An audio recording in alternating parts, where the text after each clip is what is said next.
pharmacist. And I think out there's this notion, most people just think, like yesterday I met someone on the street, we had small talk, and he asked me, what do I do? I told him I'm a pharmacist, so he just told me, oh, nyinyi ndo wale mnaandikanga 2x3, sijui meza mbili mara tatu, but it's much more, there's much more to being a pharmacist than that. Right now, like from the, like what I would say the benefits of having pharmacists, why we should employ pharmacists is that right now, pharmacists, the practice of pharmacists is pharmaceutical, is centered from a pharmaceutical care perspective.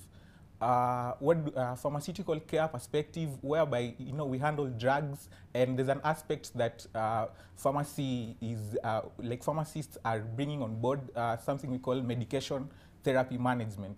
So medication therapy management, basically this is whereby as an individual, we look at you and we ensure that you get there's optimized therapeutic value in the medications you take, and that even as you take the medications, we ensure that there's no problems with the medication you're taking, and there's no medication error. When people look at a drug, they just look at it from a simplistic point of view.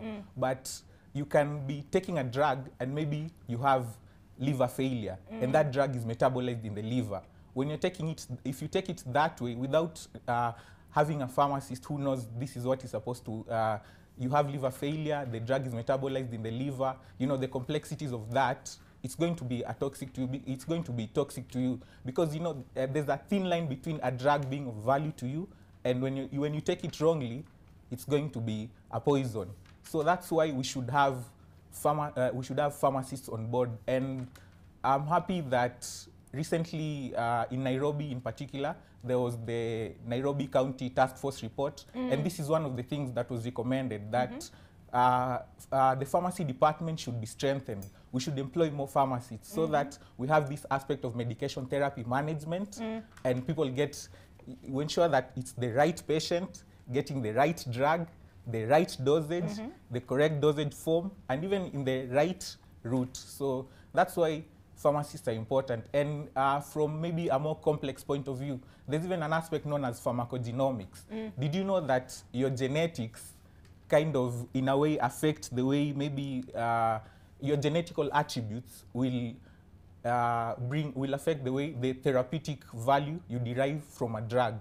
And this can only be derived when you bring on pharmacists on board, people who are experts, the drug experts. And that's why we should, I hope that in the 20,000 healthcare workers that are being employed, we have quite a large number of pharmacists. And I know Gideon mentioned about clinical officers being the first point of contact. Yes. But how many people in the community, each time you have a headache, what's the first place you run to? Chemists. Exactly. And that's why we need to have pharmacists outside there.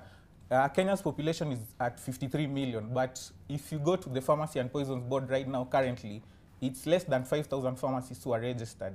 So we need to get these people out there to ensure that we get the right value. And even recently, I know in the news there's been an aspect of gonorrhea being resistant. This is coming about because there's irrational use of antibiotics. But if we have pharmacists outside there, the message is going to be out. Antibiotics are going to be used in the right way.